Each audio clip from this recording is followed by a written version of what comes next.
Yeah, I see him eat all the time. He eats like What am I talking about?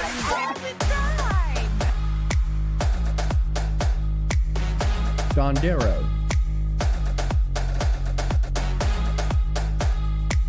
I'm a hot mess. Okay.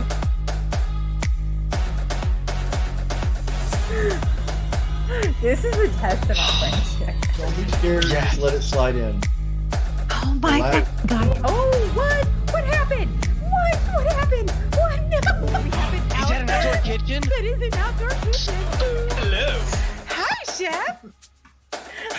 Why do they give me a camera and a microphone? Too funny. Yeah, because they don't know your name is Etner Mom Ace. I might leave him on an island and eat his chicken, but that's survival. That's survival. Yes, but that's survival. Uh-huh. I'm Rubes. Welcome to my channel. This image! I can't. Why? Yeah, I see him eat all the time. He eats like what am I talking about?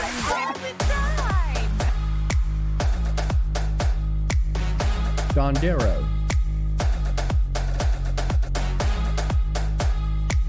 I'm a hot mess. Okay.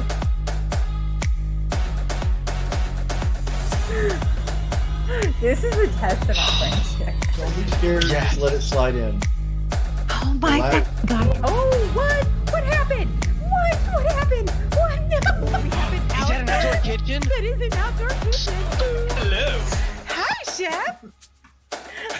Why do they give me a camera and a microphone? Too funny. Yeah, because they don't know your name is Etner Mom Ace.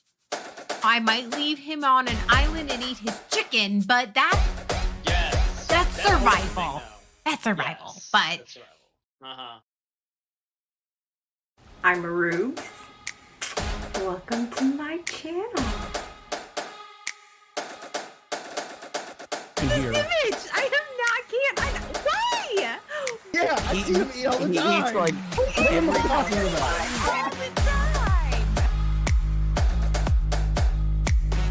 Dondero.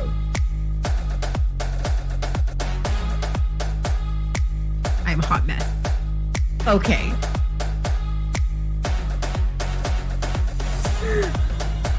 This is a test of our friendship. Don't be scared. Just let it slide in.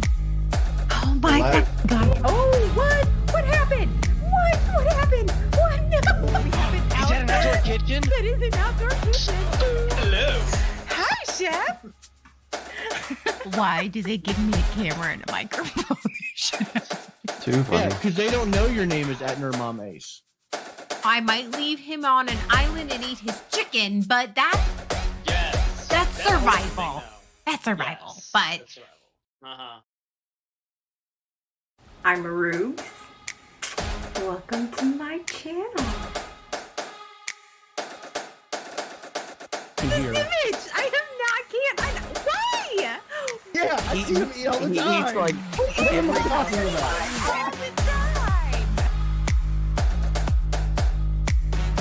Dondero.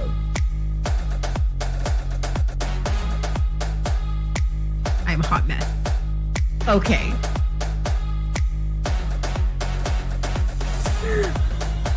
This is a test of our friendship. Don't be scared. Just let it slide in.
hello, and welcome Hi. to Waking Up with Nana and PepPep.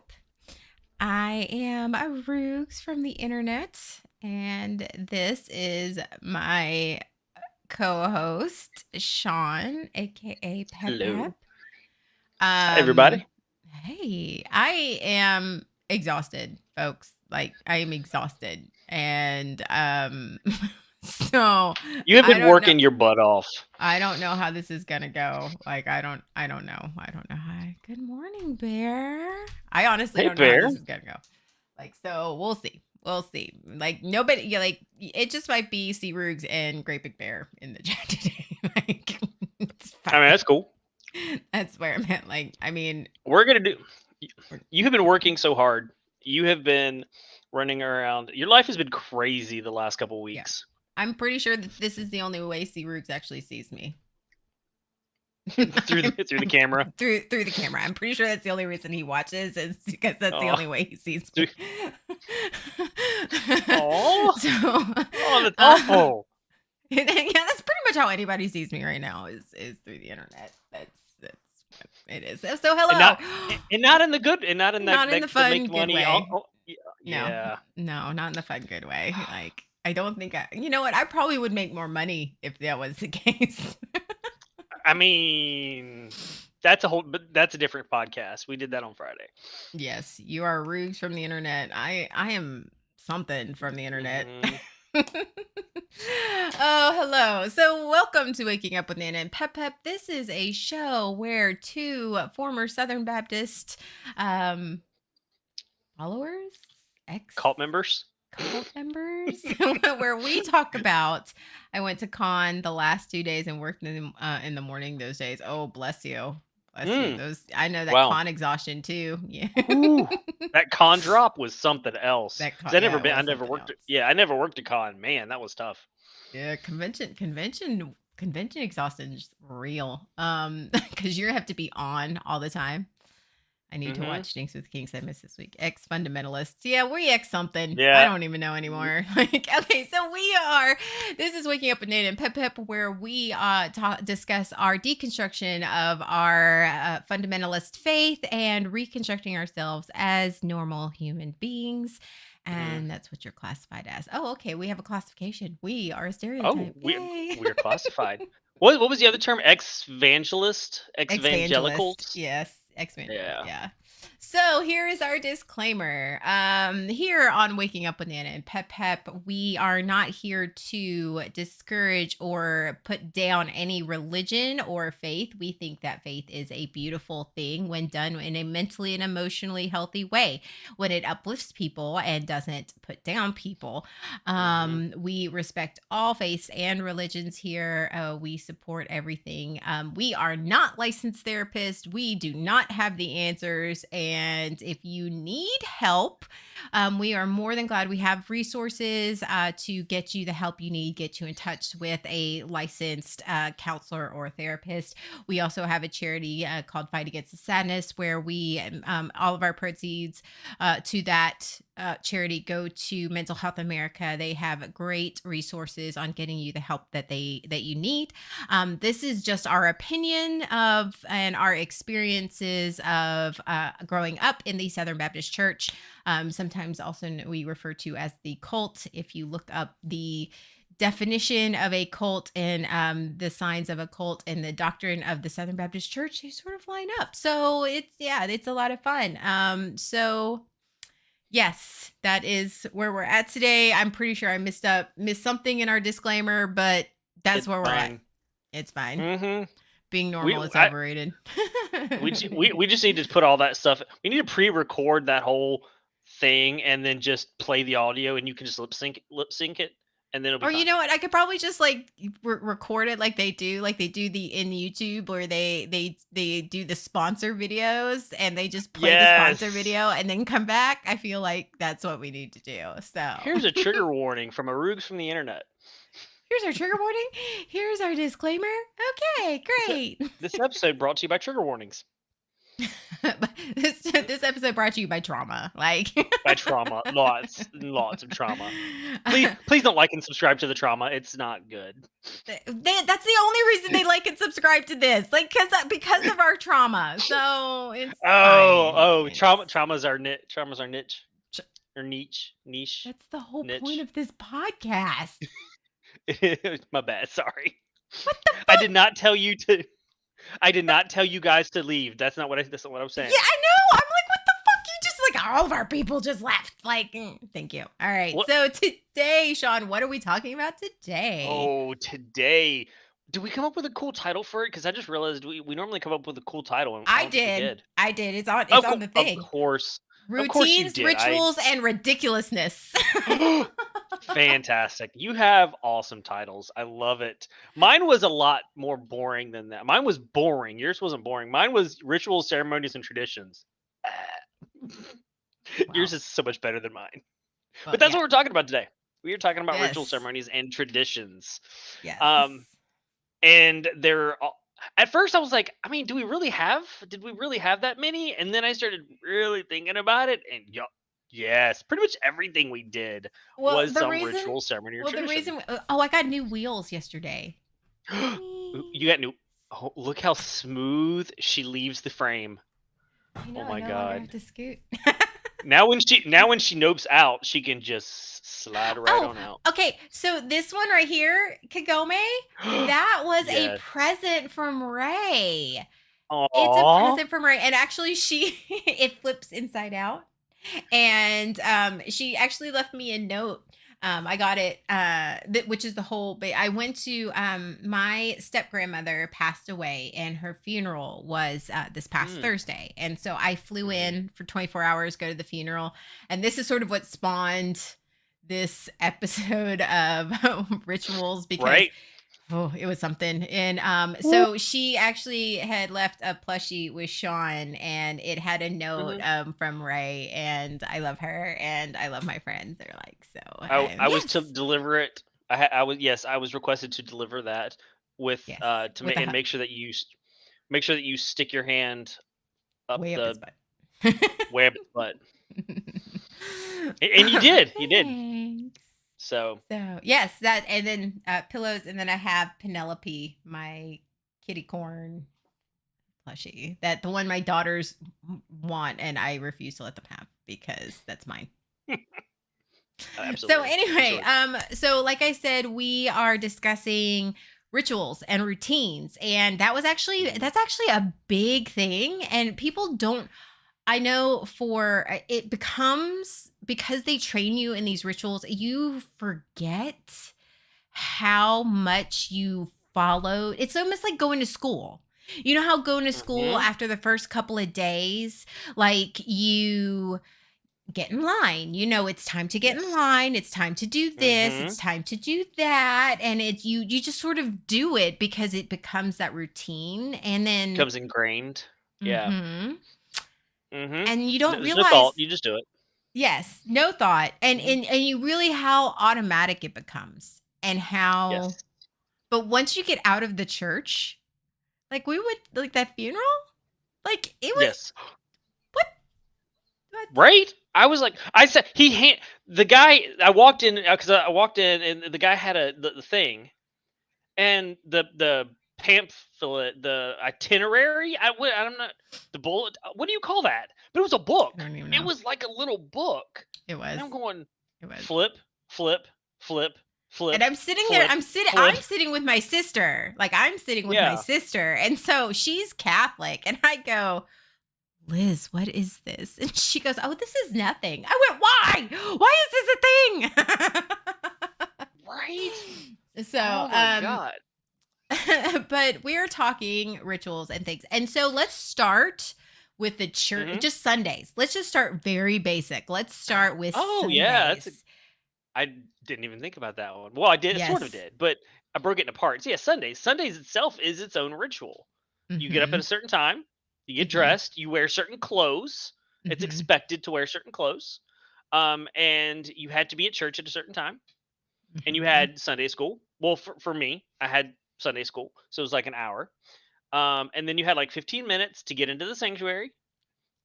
And where you sit in the sanctuary is part of the ritual, right? Like there were no And you were assigned judged on seats. where you sat. And Yeah. if you decided you wanted to sit somewhere different, nope. Because it was someone's seat. Some little old lady will come up to you and go, "I'm sorry, Ooh. honey, you're sitting in my seat." That's the Like, spot. I've sat in that spot every Sunday for 50 years. yes, Kagome, girls had to wear Okay. dresses. Yes, like it Yeah. was a radical thing for you to wear dress pants. Like, no, you had Sunday dresses Right? and skirts. Yes. Oh yeah, absolutely. Yeah, Yes. so where you sat was its own thing, and who you sat with, um, and your status was often dependent upon. Like if you had certain status, you sat in certain places. Mm-hmm. Yeah, very very ritualistic. It was. Everybody had their part to play, and And I everything don't know. and everything. Mhm. I can, yeah, and I can, like, you looked at the bulletin, and the bulletin was always the same. And assigned seats Yes, it was almost like assigned seats it Kagome. was. And Hmm. yes, you knew where your status was the further back you were. Like if Hmm. you were slacking, it's almost like the most dedicated were sitting near the front. And the Yes. further back you got was like Hmm. where you were in your relationship to God. That's how they judged you. Yes. It was. The head deacon was usually right behind the pastor, and it was an empty pew. They like to keep that pew empty because they didn't want anyone sitting behind the pastor and potentially disrupting his mental preparation. So they would have the head deacon sit right behind the pastor. The head deacon also happened to have a clock, a watch, which always kept very good time. Oh, see, That that's was another funny because part of our his. pastor had a seat up on the thing, and the Yes, I've head seen that. deacon sat beside him. So it was the Yeah. pastor and then the head deacon, and that, yeah. So, I've seen that, yeah.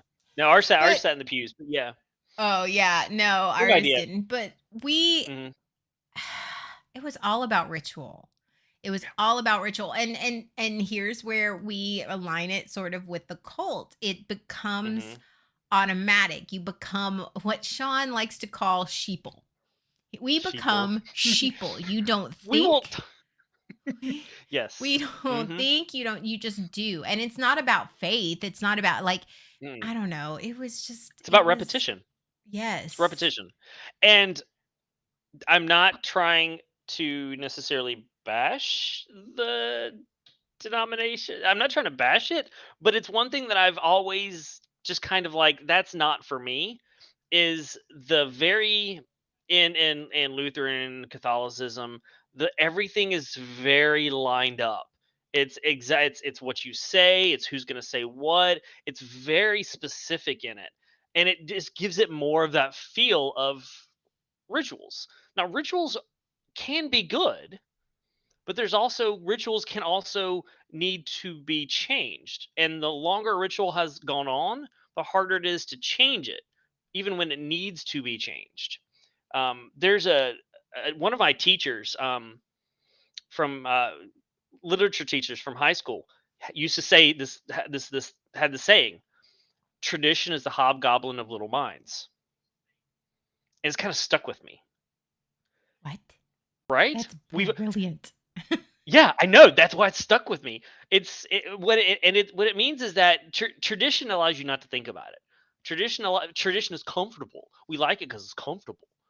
And so, especially when you're talking about your religion, you feel very comfortable in that, and that comfort you feel that comfort and think you equate that to like um, closeness to God. And when it's not, it's just something that you've always done. Mhm.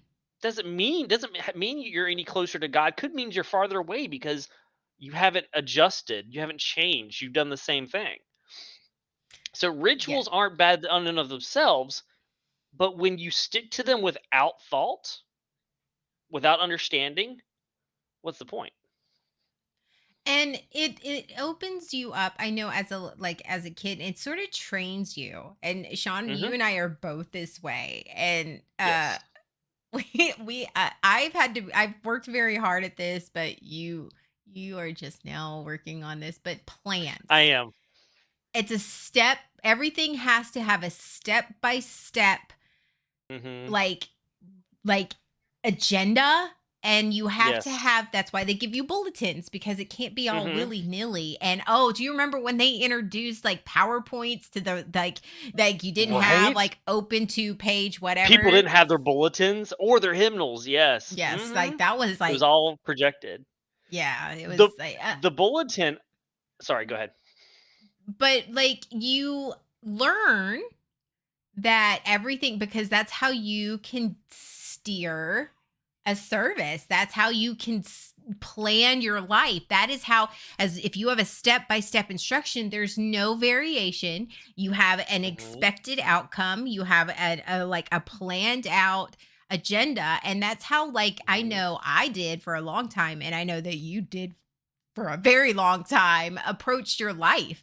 It was very much, we're going to do this and this, and this is the next step, and this is how it is, just because that is sort of how we were raised. It was the ritual of every Sunday, like you're supposed to do this. Everything had a purpose. There was no variation from that. There was no deviation from that. You were this. It was this ritual, this plan. This is how we're going to do it. And there was no openness or room for any new ideas, any variations, any deviations, maybe a change in plans. There was none of that. If the music minister, also the church service itself was very structured. You had your worship service at the first, and then we had our preaching second, right? If the youth minister or anyone decided that they were going to throw a little curveball in there, gasps. This isn't what we do. This is the time we're supposed to be doing this right now. And it's palpable, the gasping and the shock. I'm like, why? That's interestingly enough, as big as I am about plans, right? Plans versus goals, and as structured as I like certain things to be, church is the one place where I did not. I actually went the opposite direction. I've left churches because of it, because it was too structured. That's the problem I have with like Lutheran and Catholicism, is to me it feels too structured. I do not want that structure in church, because I feel like it's that hobgoblin of little minds. It's if all we're doing is following a script, then where's God in all of this? So I left churches because if I knew exactly what was going to happen every minute of the service, it's like, well, what's the point? It didn't feel like it was worth. I feel like God wasn't even there. So yeah, rituals, no matter how godly you think you are, a lot of that can be your rituals, because you follow the rituals, and that's what makes you think that. Like, I don't know. Like, and do you know how they used to teach you how to just live your and that was not just, it bled over. Like, it wasn't just on Sundays. It bled over. Do you remember, like, I don't know, in your youth group, I feel the same way.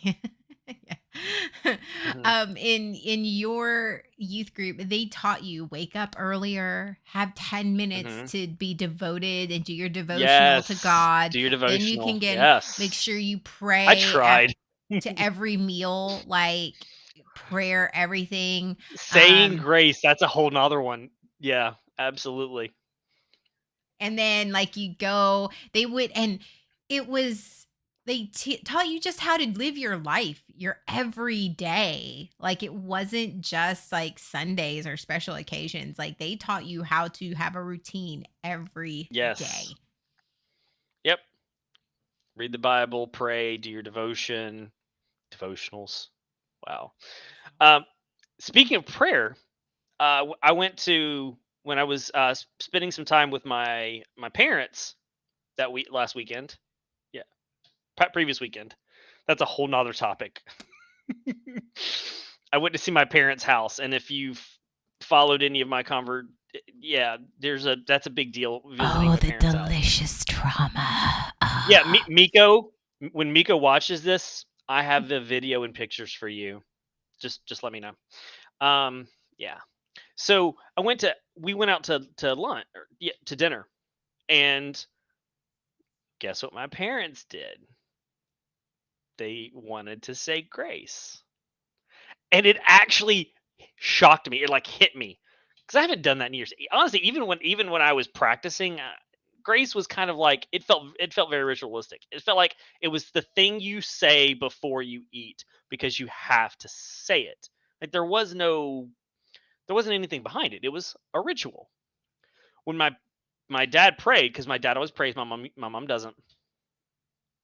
I know I took a moment to let that sink in. Surprise, surprise. Okay, It just felt weird, and it was funny because I kept my eyes open, and I looked over at my brother, who my brother rejected the cult following as soon as he could, which pretty much was when he was like 16. He was slowly picking up a fry and eating the fry while my parents were saying grace. And I looked at him, and he just kind of looked at me and smiled. Because the only way that I saw him do that is if I was also looking at him. That was always my thing. Like, how are they gonna know if you are Right? really praying? And that's how I feel. Like, when I'm in churches and they're praying, and I'm like, I don't want to be rude, but I'm not gonna bow my head and close my eyes. Like, that seems dishonest. So I'll just stand there. I'll just look around. I'll at least look at my feet. I won't close my eyes, but I'll at least like look down. At least it's respectful. I need to paint my toenails. I did actually notice. I was like, I need to cut my toenails. Like that's what I did on Thursday. I was like, my sister's over there crossing herself, and I'm over there just going. Right. I wonder what color should I paint my toenails next? You know, these honestly, shoes are really cute. I like these shoes. Speaking of rituals, like we grew up in that ritual, and it becomes very ingrained in who you are as a rich, and you become very rigid. You don't, all of that. But you know who has, honestly, and I'm going to say this because he's in the chat. C. Roogs is Catholic, and when I went first. Yeah.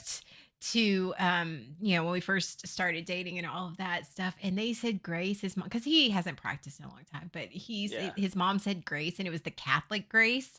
I was like, because it was short and to the point. Wait, it was and short? When is anything? No, I know, because we're Southern Baptist. Praying is a monologue from Shakespeare. Like praying, especially before meals. And especially before the potluck. Yes. So it was always this long. You knew they were going to bless everything. They were going to bless the baking soda that went in the cornbread, that went in the whatever. Like they were going to bless and thank the Lord for everything. But like when they said, because theirs is very rich. Like they have a very specific blessing for the food. Like it's the same. And it's very succinct. But it's actually, I was like, you know what? If all of our prayers when I was going to church had been like that, I might have been able to. Right? Might have held on a little longer. Yeah. No, the grace when saying grace, it was always the same thing. We learned the little song or poem or whatever it was. That was what you said every time. It wasn't. God is great. God is good. Let us thank Him for our food. By His head we all are fed. Give us, Lord, our daily bread. Amen. Yes. That's part of why I just kind of stopped saying it, because I felt the ritual behind it, or I felt the unnecessary ritual behind it. And I was like, I'm not really feeling anything here. He said same prayer every time, and the only ones who ever did it were my aunts, and it irritated everyone. Yes. See, yes. See, no, it was a competition. Did you ever feel like the prayer before the meals? Like it was always whoever, like they jockeyed. Yeah, they tried to jockey for the pre-potluck prayer. Yes, they did. They tried to jockey because that means you were important.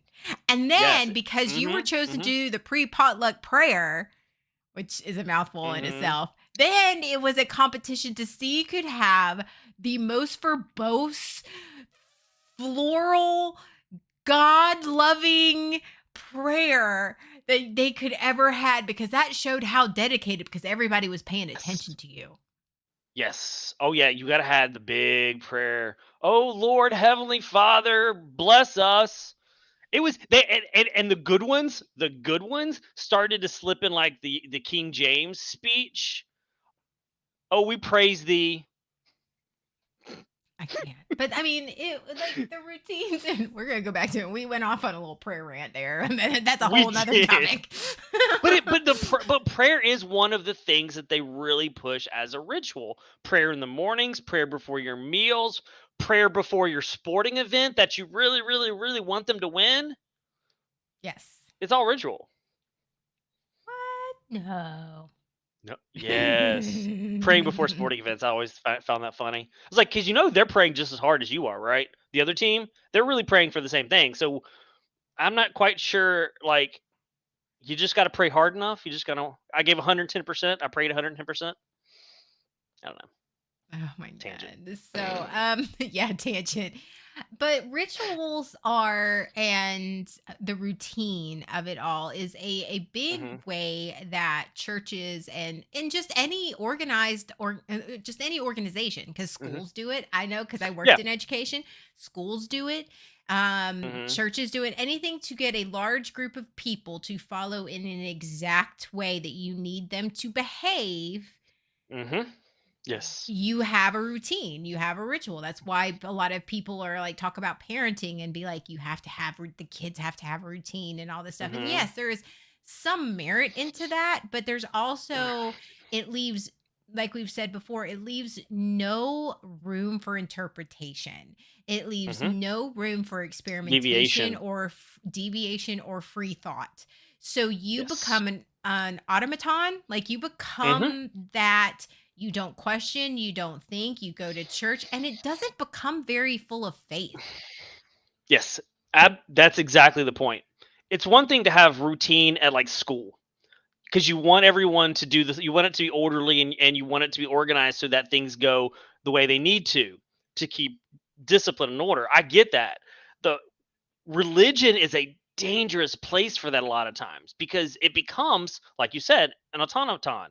All you do is religion should be you should do everything because you feel a certain way because it it shouldn't be just a repetition without emotion, conviction. But that's what it becomes. And you have to think it's not just the Southern Baptist, because the Southern Baptist, every denomination, every like they all Mhm. have their own rituals. And Mhm. and honestly, I think that there are certain rituals and certain like that can be very beautiful and they can be Mhm. very like awe-inspiring. I Mhm. won't say spiritual, I say awe-inspiring because of they are beautiful. It is a very like there are and that's with every faith. I think honestly, Mhm. Islam where they pray in the morning, and I think I was honestly, thinking that exact thing. I think that that's Mhm. actually a very it's an open it's not just a private, oh, we're just going to bow our head. It is an Mhm. open representation and it's a ritual and that is a routine for Mhm. them. But it is actually very beautiful to see Mhm. people have that much faith. And I find that Mhm. very admirable and beautiful that they are just like, no, I this is what I believe. This is how I feel. And when the Islam women they wear that's a sign of faith. That's a ritual. That is a Mhm. custom that they do. And I find that that is a part of faith that they are choosing to follow. Mhm. And I think that that's a great thing. And I find that admirable. And I'm not we're not bashing rituals or routines. We're not bashing that because some of them are. It is when they take them as a control tactic. That is what we're Yes. trying to, because that is what they did for the Yes. Southern Baptists. They used the routine and the ritual to control your life in every Yes. aspect of it. And if you do not participate in the ritual, if you choose not to do it, or choose not to participate in it, that's when the shame starts. And they will shame you heavily for it. They can. Um, they will shame you heavily. They can be shamed heavily for it. And why didn't you do that? Well, this is what we've always done. This is what your grandmother did. This is what your grandfather. This is what your great grand. And it's all about like how long that ritual has gone on. Like that is the how dare you be the one to break the ritual? You're like, I'm not breaking the ritual. I'm breaking the cycle. There's a difference. But yeah, and so if you don't do right, if you don't do the baby dedication, if you don't do right, oh, you're not gonna Oh, dedicate the what? oh my Right? God. Okay. Speaking of baby Mhm. dedications. So Yeah, because in the southern, Yeah. okay, in the Southern Baptist denomination, we do not believe in baptizing babies. Baptism is a Yes. choice. Like you have to choose to Yes. have a relationship with God. So you choose like later on as a choice, usually as a Mhm. kid, because yeah, I know what I want at 9 years old, but whatever. Of course. Um, Yeah. Notice it was around that time, the 9, 10 year olds, It was right before 9 you or hit 10. preteen. Yeah. Mm-hmm. That was Mm-hmm. mine. Yeah. Mhm. Mm-hmm. Mhm. Yep, I do. So Coincidence? No. I'm not dedicating my baby. That's good. No, we are dedicating your baby. We're gonna do a full Viking dedication. It's gonna be like Can full we on Valhalla, like drinking out of horns. No, Great Big Bear, we're dedicating Yes. your baby. We're just dedicating it to the BSBN. No, I thought we were dedicating it to the AOA Oh, hell yeah. as a See, council right, member. right.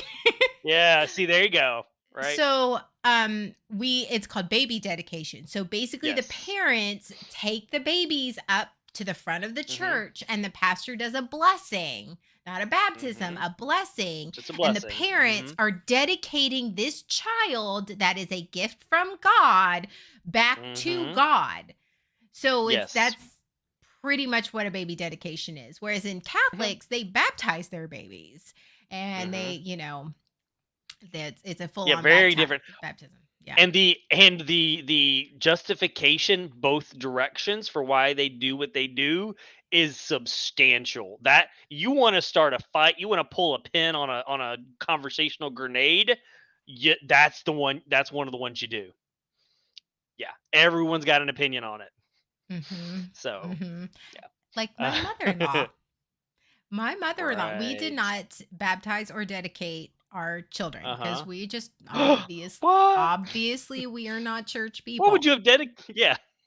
I dedicated. So Mhm. that's actually been a very sore spot between me and my mother, and she is Catholic and she's very Mhm. devoted, and there is absolutely nothing wrong with that. Mhm. Because she's had her own journey in her faith, and that's her choice, and she's very dedicated, and I admire for what she's been through in her religious faith walk. Mhm. That's what she is. That's hers. Mhm. But yes, but she's Mhm. very adamant that we should her grandbabies are gonna go to hell. And I'm like, why? Like, Because you no. because you didn't give them a Catholic Or baptism just any dedication, anything. Like or any that, like dedication. Yeah. she is very concerned about my children's souls. And you know Oh what? yeah. I'm gonna let Your mom her your my mom is. And I'm I'm gonna be 42. let her be worried and concerned because everybody has their own opinion and she's Mhm. doing it. I know for her, she's doing it out of love for my children and how she believes. That doesn't Mhm. necessarily mean I believe that way, but Mhm. she's I don't fight with her about it. I just nod politely and like, okay, and just Mhm. let it Mhm. go because she's not unlike some people. She's not doing it out to prove that she's right or she's out to convert me or my husband or my children. She's not out to convert them. She's just concerned for out of love. Like that's the big difference. There are some people who just want to convert you because they want to be right. And there is a Mhm. huge difference. And she's pretty respectful on our views, so that's That's good. nice. But Okay. yeah. The baby dedication's the big one. That was always the That is a huge one. Yeah. big blow up in our house. Right. Mhm. We're not dedicating our children? No. No, we're not. What? Yeah. I know. Oh, I know if I ever had kids that my mom would totally freak out if I didn't do something like that. So, oh well. Let the kid choose. Yes, Kagome. Mhm. I Yeah. do not, contrary to popular belief, I do not deny my children exposure to religion or any of that. They go to a church choir. They do go to vacation Bible school. They do go to church with their friends sometimes. They go to church with their grandma. They go to Catholic church. I don't Mhm. I don't say absolutely not because I want them to be exposed in the way that if that is a journey that they want to choose to do when they are able, Mhm. that they are not saying, well, you didn't show me. No, just like I can tell them it's okay not to believe. It's okay for them to believe whatever it is. And I want that to be their choice, not because I forced them to go to church, which is how I was raised. And, yeah. We were raised, especially we were raised that you had to go to church. You had to believe this way. You don't want to swing the other direction and go, you can't believe this way. Because then you're just on the other end of the spectrum. Right. Same problem. You're saying it's your choice. Here's things. If you want to do it, do it. If you don't want to do it, don't do it. Okay. Right. And it's how I feel about their sexuality. That's how I feel about how they want to be their gender, how I want them to do their extracurricular times. If, fine. I want You're letting them to them be make able their to own choice. Yes. Within reason. Them make within reason, because Chloe would go naked everywhere if I let her. She would. Yes. But you're letting them make choices about who they are and how they believe. Mm-hmm. That's the important. That's the important part. I think we went on that tangent because of baby dedications. Yeah. Well, because I said baby dedication, you went, ooh, holy cow! We're gonna have to be here for a moment. The trauma did. Yeah, we're a little all over the place. I'm telling you, I have been working many hours of overtime and have gotten very little sleep. So we're gonna do this a lot today. So actually, according to our document, we're pretty on track. It just feels that way. Yeah, I mean, we've covered that. So all right, let's talk communion. Do you want to talk communion? Communion's another one of those. I find the differences between like Catholic and Southern Baptist hilarious. Communion. Communion. So there was a communion at the funeral, which I always find very interesting. When you're in it, when you're deep into the beliefs and accepting everything that they tell you, everything's normal. The communion is just a normal thing, right? If you're Southern Baptist, you have a cracker, a bland, boring cracker. Did you have the little squares? Because we had the little square of bread. We had the little squares with the little tumblers that had like a thimble full of grape juice. In the gigantic silver trays with all the holes, and you put the little bitty cup right in the middle of it. Yes. Yeah. If you don't know what we're talking about, I'm sure there are pictures out there. They're fantastic. And you always got excited. Yeah, you always got excited because they were on the altar that had communion every service, and there was a line. Not for me. No, this is where what they did is the deacons came down and they passed the trays down the aisles. And if you were a kid, it was always like you were shaking a little bit because the parents didn't trust you. They just held it and just passed it on over you. Yeah. Because when they're full, they were heavy. But yeah, so we had the little itty bitty slivers of bread, and then they eventually went to the little wafer, and it was like cardboard. Hey, Kavina. So communion. It all seems normal. Little cracker, little grape juice, and you're fine. When they did it at the funeral, it just now that I'm out of it for 2 years, the weirdness of it all just kind of hits different. Like this, we are consuming the flesh. I'm like, this feels very cannibalistic here. I mean, I know it's symbolic, but it just feels different. It feels a little weird. Especially if you've never grown up in it and you hear this language and you see this thing and you're just like, what the heck is happening? So communion is absolutely one of those rituals that hits a little different when you're out of it. They asked if, and then they at the funeral they went passive aggressive. If you're a Christian, feel free to partake. If you're not a Christian, cross your arms. Come up here and we'll say a blessing over you. And I'm like, really? Okay. So let's judge you. So let's make this big public display that I am not Christian. Yeah. Why would I stand up and don't have communion at a funeral? That feels wrong. Right? It did. It felt very. There were several things that felt wrong, but I was trying not hard to say anything. No, it isn't wrong. It wasn't wrong. That's their tradition. That's their ritual. That is because it's a very Catholic. Because it was Anglican, so it was very Catholic light. Hmm. type of, because I've been to several Catholic services in the past 14 years. And the same So thing happens at weddings, right? Any of these big ceremonies, they tend to do funerals, that. weddings, anything like they have Yeah. a mass or mass like Yeah. service with a little funeral or wedding sprinkled in. Yes. I've been to it because I have been to a Catholic wedding, and yeah, same thing. Long ceremony. Yes. So yeah, communion. So you're only supposed to partake if you're a believer. And you eat this bread. It is my flesh.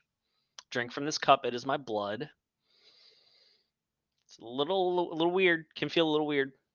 And in Southern Baptist, it's grape juice. It's a lovely grape juice, Because which is probably you which don't is do the probably why alcohol. grape right not in Southern Baptist. We save the alcohol for after when no one sees us at the supermarket. Yeah, that's what we save it for. But maybe that's why grape juice feels like a special treat. Like I'm not supposed to drink grape juice on a normal basis. Is because that's what I had at communion. Maybe that's why Oh I yeah. have I like grape juice occasionally, but I have an aversion to Mhm. grape juice. Really? My kids never drank grape juice. They always drank apple juice. But Interesting. it was the rich, and here's where the ritual and routine of communion actually can serve as a manipulative tactic. Mhm. And where we started, I know where I was trained to follow the crowd and do so, to Yes. hide, because if you didn't participate in communion, that shows that you Mhm. weren't baptized or that Yes. you You were something was an wrong, outsider. an You outsider. you didn't And belong. Mhm. so next potluck, making grape juice drinks.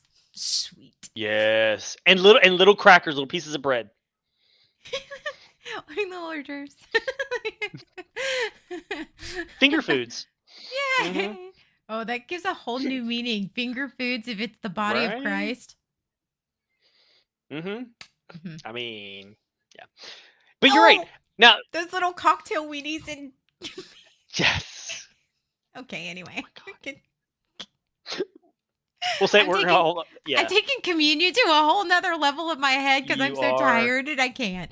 yes. Um, but that and just like they did on Thursday, it was very much cross Mhm. your arms. It was very much a way to see who was in and who was Yes. out, who was who they Yes. needed to target and who they could leave alone. And communion was Yes. very much that. And same with altar calls. Yeah, we were. Well, hold that thought because I want to get to altar calls in a minute. But I do find interesting. See, in Southern Baptist, they usually came through the aisles. They passed the tray through the aisle, right? So yes, people around you could see what you if you took one or not.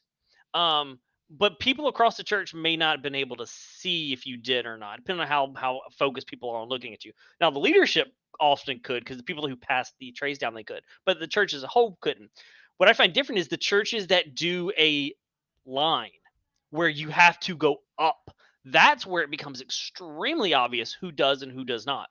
Everyone in the aisle or in the pews get up except for like one or two people, and that's where it becomes even more of a um, peer pressure in a way, and for them Hmm. to see, we need to pray for these people.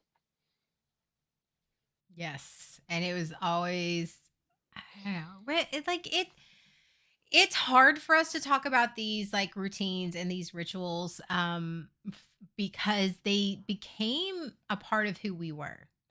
Hmm. And it became a part of, like we said, a control tactic. We learned to be very observant.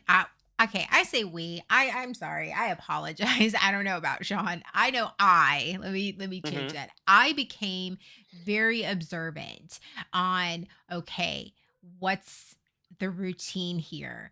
What's the norm Yes. here? What's the Hmm. thing? And adapted to that. So I Hmm. became one of those people that no matter whether it be a new job, whether it be at school, whether it be just a party, I become very hyper aware of what's the routine, what's the dynamic, what is all of this Hmm. so that I can adjust to that instead of just being, when people say just be yourself, just do you, just whatever. No, that is not how we were taught. That was Mm-hmm. not how we were raised. It's not how we Nope. were trained. We were Mm-hmm. taught to figure out what because anytime you visited somebody else's church, you had to fall in line. You quickly paid attention to what everyone was doing and how they were doing it, and then you follow along. You wanted to feel like you belonged. You didn't Mhm. want to be that outcast. You didn't want to be the outsider. So Mm-mm. you adapted. You learned to adapt very quickly. So that's where a lot of people are like, well, how does the routine and rituals, like, how does that, Mm-hmm. contribute to your trauma? That is how, is that Mm-hmm. you don't learn to be comfortable. You actually are trained and bred out, like literally bred out of, don't be comfortable by being, which is a dichotomy and a cognitive dissonance, because they tell you to stand out in the crowd by preaching God's word, but don't stand out in the crowd in the church. You do exactly as we tell Yes. you to when you're Yes. Out there, here. you can stand out. In here, you do exactly what we tell you. So Yeah. And so if you, it's a cult like Mhm. mentality. You do this and you figure it out, and you don't voice your opinions, and you do what everyone else is doing. You follow what everyone else, and you don't Mhm. take initiative. You learn to be reactive instead of proactive about everything, because you want to Yeah. figure out what other people's routines are. Mm-hmm. And then do the same thing or mimic them, or because routines themselves are not a problem. Routines have big benefits, but why are you doing the routine? That's what it comes down to. Why are you participating in this routine, in this routine, in this ritual, in this tradition? Does it mean something to you, or are you doing it because you've always done it? Is there any thought behind it? Is there any emotion behind it? Is there anything beyond going through the motions? And you'd be surprised how many times that's all it is. You're just going through the motions. How many If you want to times, say I don't know great, about you, Sean, hmm how many hmm times have you hated something and still did it? oh, all the time, saying grace. Saying grace. um, yeah, going to church many times. um, yeah, you do it because you're expected to. Because if you Mhm. don't, it gets pointed out. Oh, here's the passive aggressive one. We missed you last Sunday. Did you ever get that? If you missed church, if you missed a church service? Oh, well, last Sunday's service was great. We missed you last Sunday. That was code for I saw that you weren't in church. You fell out of the routine. You did not show up. You Right? fell out of the Yep. routine. Yep. For when my family went to the beach every year, they had a condo.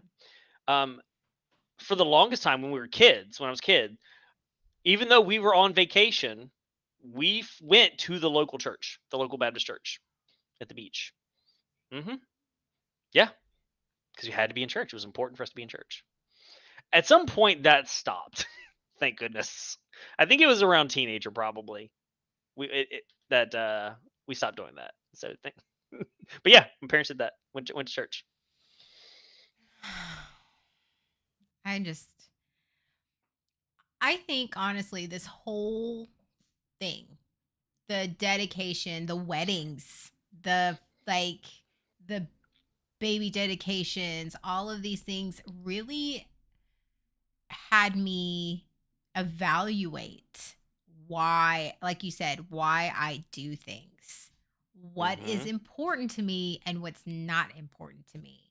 And because hmm if I broke out of my routine, and this is where it mentally and emotionally scarred me. If I broke out of my routine or my rituals of whatever that was, I would then start having anxiety, and I would start hmm being like, feeling very discombobulated and very, very much. And this lasted for several years of, we're out of the routine. I'm like, I'm sorry. I'm just, how many times, I don't know how many times I've said, I'm just out of my routine today. I don't like, I'm all wound up, instead of being like, okay, everybody has that comfort zone, but it's like, okay, well, I'm not in my routine. We're just going to go with it. No, I would be filled with hmm so much anxiety from the moment something went off the rails till till the time I went to sleep.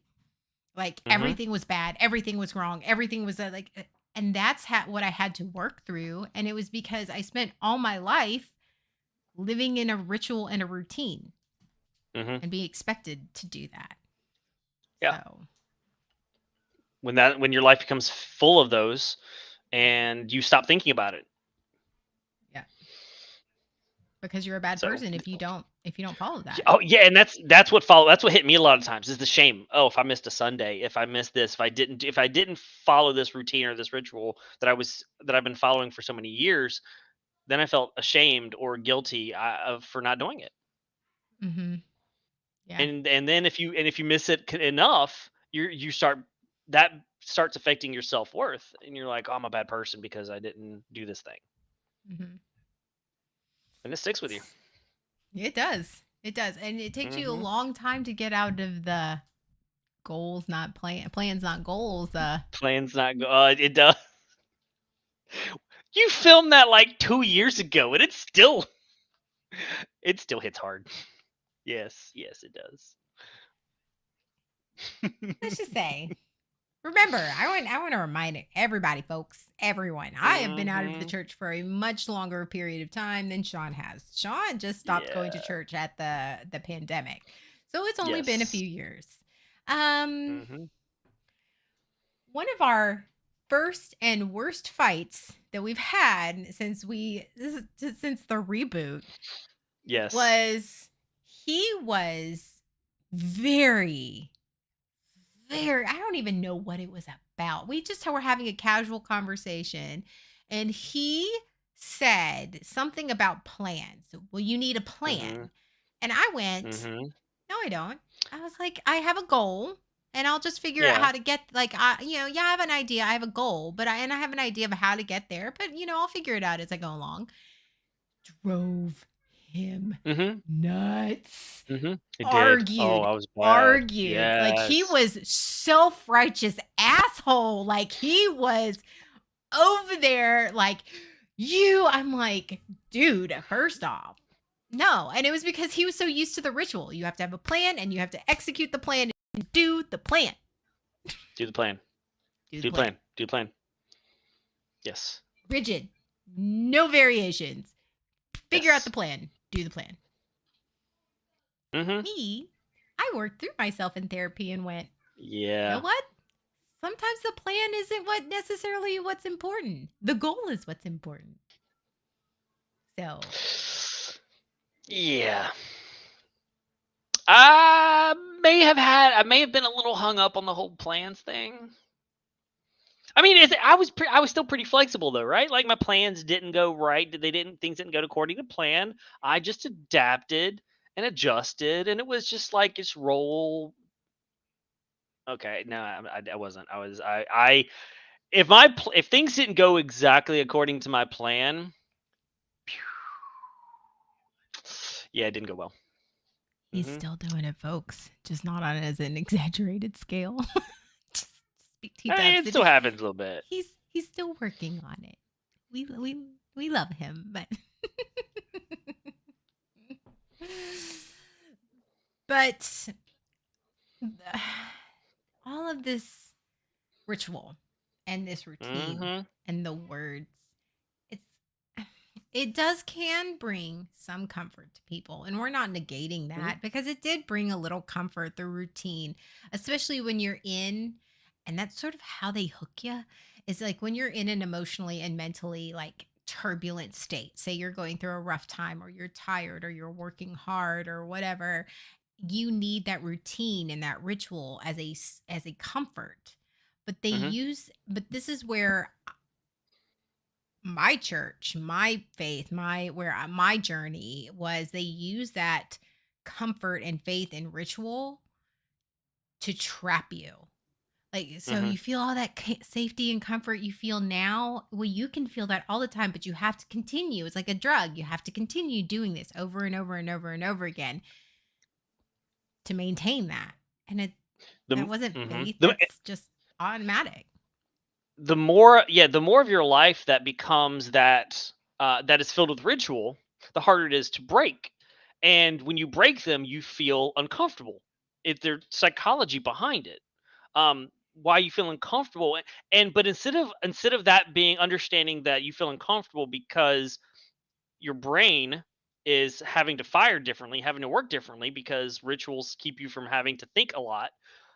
Instead of just saying that's what it is, they make that as like, well, that's Satan attacking, or that's they kind of demonize that Mhm. and make you think that, oh, I shouldn't, if I break my routine, that's Satan working in my life. I need to get back in my routine. Right. No, that's not why you feel that way. You feel that way because routines allow your brain to not think through it.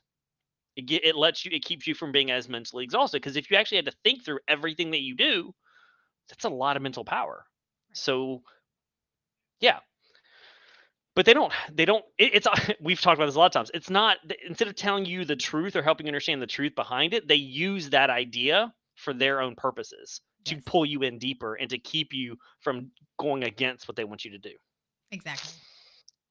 So that is why it like we are just sort of discussing what rituals and traditions and all that have to do with mental trauma and emotional Hmm. religious trauma is because of that. We were trained not to think, to follow a routine, to follow this ritual and every single thing that we did, and to never deviate Hmm. from that plan. And like he said, if we deviated, it felt uncomfortable, and that was Hmm. us not being faithful, or the devil or Yes. something, and that was Hmm. using that discomfort as a manipulation tactic instead of that discomfort as a growing Hmm. opportunity of, why are you uncomfortable, what is this, Hmm. something, it's understanding that the discomfort isn't necessarily bad. They always made that Hmm. discomfort Yep. bad, whereas in Yep. discomfort isn't necessarily always bad. It's actually a good thing. It actually makes you think, it actually makes you feel, it actually makes you do all of these things. Makes you question. It makes you Yes. wonder. It makes you, oh, I didn't do this ritual, but I wasn't struck by lightning, or I'm not, God's not throwing a fiery bolt at. I'm not a bad person because I didn't do this one thing. Oh, interesting. No, that's where the shame comes in, because they want to get you back in line so that you Hmm. don't. Yes. So, so yay. It's been an hour. Yeah. Speaking of And, mental and capacity. yes. Um. So we still have a few things on the end. Do you want to cover those, or just because we touched on the altar call? We did, yeah. You were like, no, hold that thought, and then we got off Yeah. on another Then tangent. we'll come back to it. Fun times. No, the altar call can be its own Yeah, that thing. because that is a big situation. That altar call kind of spans several things that we've touched on. So yeah, we'll save that for another one. Yes. Tithes and offerings. We can save that one because He's just that gonna read the fits list. into He's the. gonna see, this is what he did. We had a list. He had a plan. Now he's got to go over it, or he's gonna be uncomfortable. He's gonna freak out. I was just gonna let it Love that. go. Love that. But Love no, that. Love that. Love that. he's got to tell everyone what is on this list, because what did we miss? Because he wrote it down and he has to make it We didn't public known. we didn't miss anything. We are exactly where we need to be. No, you know you want to read the last one. Go ahead. You're gonna Nope. start twitching. I'm fine. Otherwise, like, Nope. Totally fine. Totally fine. I'm good. Mhm. anybody believe him? Because I don't. His face is, his lips are pursed so tight. Just read it. The last one is homecoming, which is another event, ritual, tradition. It's a tradition. Ho- So, and that was a big deal in Southern Baptist growing up and having a homecoming, seeing people that have left the church come back and visit. Hmm. Yeah, and it was always a big talk of who was going to come back for homecoming. That's it. I'm done. You feel better? Not really. No. Hey, Big Bear, there's water in this coffee.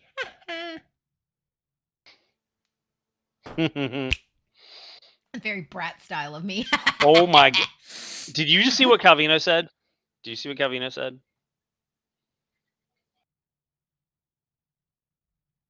Mm-mm. Do it. I will, Calvino, I will financially, I will go 50-50 on you. I will financially support that. Because you're gonna watch him. Literally, there's a vein that pops out in his head, like right here. You're gonna watch it go out. It's gonna be amazing. He might have an aneurysm. As long as I don't have to drive. If I have to drive, I will have a stroke, and that'll be it. He will, because he'll bug you the whole time. He'll be like, "So, where are we going? Where are we going? What's the plan? What's the plan? What's the plan? Nothing. Yeah, what's happening here? Like, what we so doing? Yeah, tell me. And Yeah, he'll tell me try to something. be casual for the first couple of questions. Then he'll Mhm. just start being like, "So you're gonna tell me where we're going, or What's happening?" See, Mhm, I mhm. agree. I agree. Getting in the car and just going, let's go. My girls do it too. It's like, let's go on an adventure. And that's what we'll do. We'll get in the car and we'll have like a destination, like we go to a store, but then we're like, after the store is like, hey, do you guys want to go do this? Sure. And then we call it going on an adventure. Let's go on an adventure. And so that's how I spend time with my kids is we go on adventures. And it's just maybe to the store or to different restaurants or go get a snack or something. But it's an adventure because we don't know what we're doing. We're just gonna go, and that's fun. I can do that. I'm fine with that. Anyway, we'd like to thank everybody for being here on this Sunday for waking up with Nana and PepPep. You need to get some rest. Hey, Sean, we're gonna do adventures. Never been. Calvina's already got your number. What? Oh Lord! Oh God!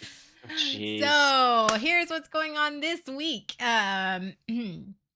So tonight at 7:30 Eastern, no, 8:30 Eastern, 7:30 Central, we have BSBN Gaming.